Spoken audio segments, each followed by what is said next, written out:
What's up, guys? Today I'm going to be teaching you how to correctly pronounce brand names in English.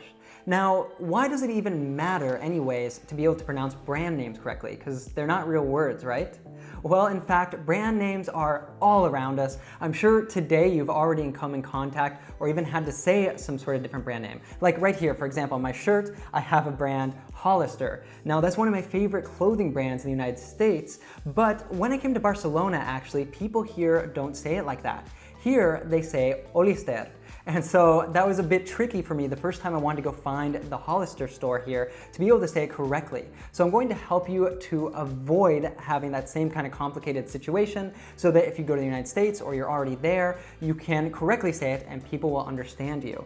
And I will also teach you why you are pronouncing them wrong so you can apply this to other words in English, all right? And by the way, if you are new here, I wanted to let you know that every week we guide you beyond the classroom to understand fast-speaking natives, to be able to communicate confidently with anyone, and to connect to the world. Just like Gregor, who says that thanks to our lessons, he no longer sounds like a robot when he speaks English. So we'll help you a lot with your English confidence and fluency as well. It's really simple. Just hit that subscribe button and the bell down below so you don't miss any of our new lessons.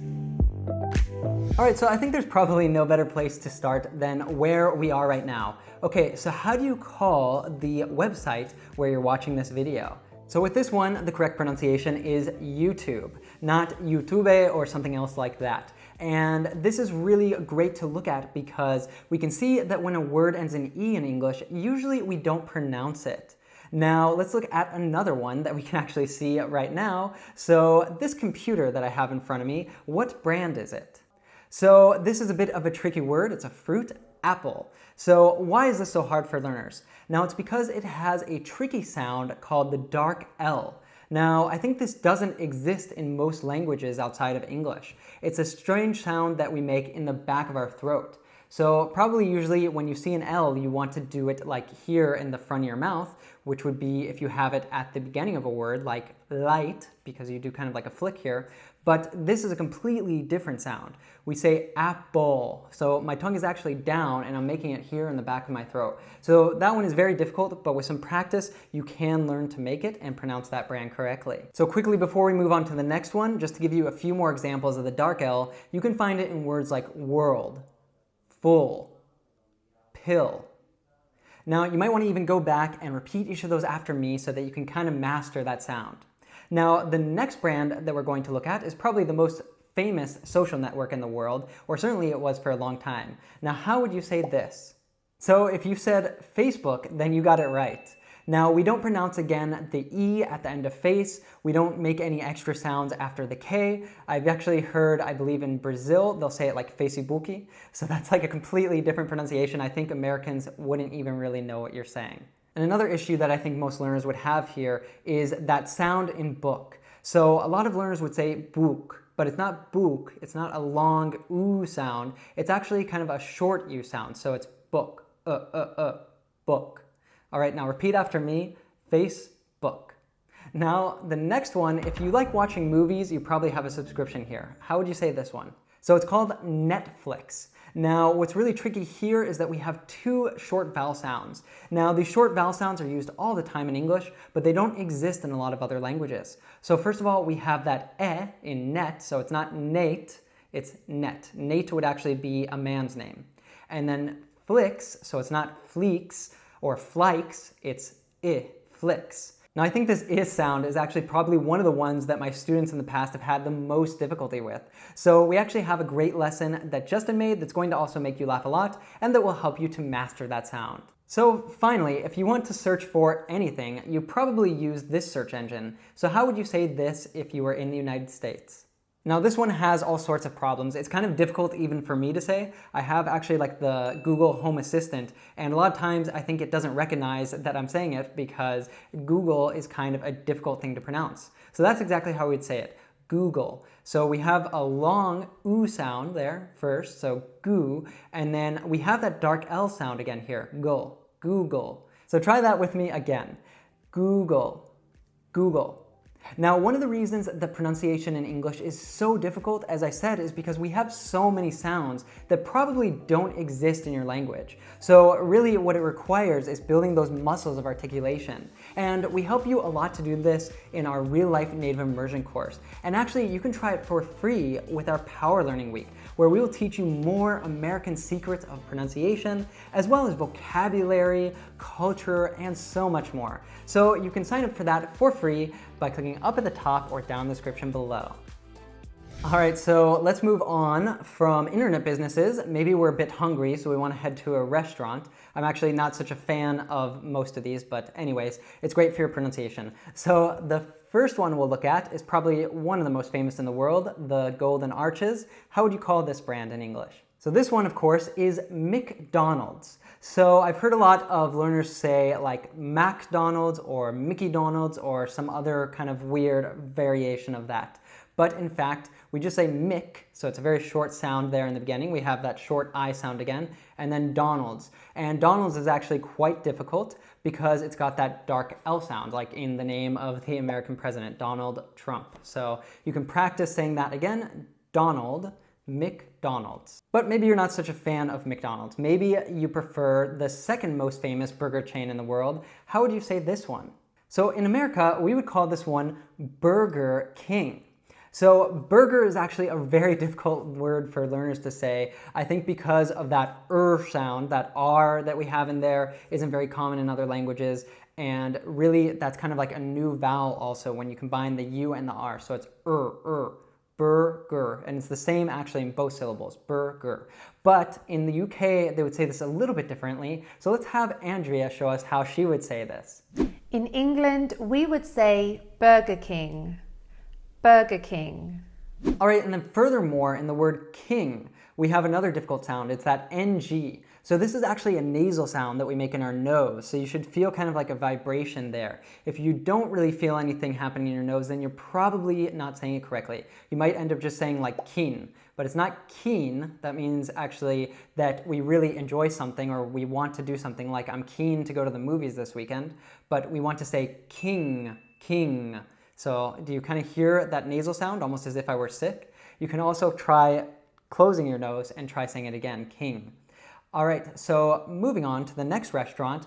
If you want a coffee, where would you go? So in the United States, we would say Starbucks, but this one's really funny for me because the first time that I came to Spain, I actually was talking to someone who was from Andalusia, which is in the south, and they actually have a famous accent because they cut a lot of sounds. So instead of saying Starbucks, like I would say it in the United States, he was saying Starbucks. And so I had no idea what he was trying to say until he started explaining, you know, where you can buy coffee and it's very, very famous and you can get a Frappuccino and things like that. And I was like, oh, you mean Starbucks. So definitely you need to pronounce this one right if you're a coffee lover. Now, as I mentioned, I would say this Starbucks, but let's take a look at how Andrew would say it in her British accent. We would say Starbucks. Starbucks. All right, so maybe you're a fan of one of the most famous beverages in the world. So how would an American say this? So that's Coca-Cola. Now, that last A is actually a schwa sound, which is one of the most common sounds in American English. So we don't say cola, we say cola. It's like a very reduced short sound there, cola. Now, that's a really great one to practice because you see it all the time in English. And most of the times when we go to a restaurant in the United States, or I believe it's the same in the UK or any other English-speaking country, in fact, we wouldn't say, I want a Coca-Cola. We would actually shorten it. So do you know how we would shorten this in the United States?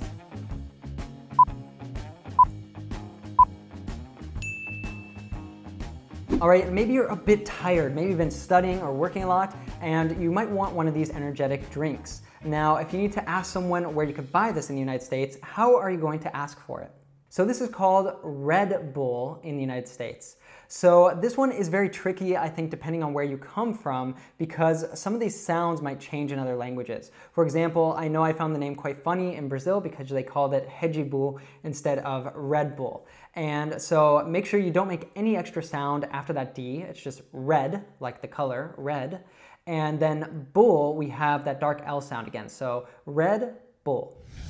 All right, so if you are a car lover, then you definitely want to know how to correctly say each of these car brands. And this is really difficult because a lot of them don't even come from the United States, but we change their pronunciation. And then other ones, maybe they have a name that sounds foreign, even though they're from the United States. So the first one we'll look at is a German car. Actually, the first three that we'll look at, I believe, are all German. So the first one is one of the most famous luxury car brands. How would you say this? So in the United States, we'd say this Mercedes. Now, moving on to my favorite car brand, it's actually the first car I ever owned was one of these. Now, how do you think we say this in the United States? Now, I would probably say this one Audi, but depending on who you talk to, you might also hear it pronounced more like the German pronunciation, which I believe is Audi. But for example, that Audi is really difficult because that ah sound that we have at the beginning doesn't exist in a lot of other languages. In fact, you know, on this channel all the time I say aw yeah. Now, it's not oh yeah. A lot of learners believe that I'm saying oh yeah, but it's not an o, it's ah. Now, we hear the sound also in dog or like in the word awesome, which means something's really cool. So that's a really great one to practice with this car brand. Now let's take a look at another German car brand. This one's just 3 letters. How would we say this? Now maybe that one wasn't so difficult. It's just simply BMW. Now, a lot of learners want to pronounce acronyms like in their own language. Maybe you say every acronym as more of a word, like the whole sound. But in English, it's much more common that we just say each letter. So is this the case with this car brand? BMW. However, you might also hear this by its nickname. We can also call a BMW car or motorcycle called a Beamer. All right, so another one that is confusing even for native English speakers is this one. How would you say it?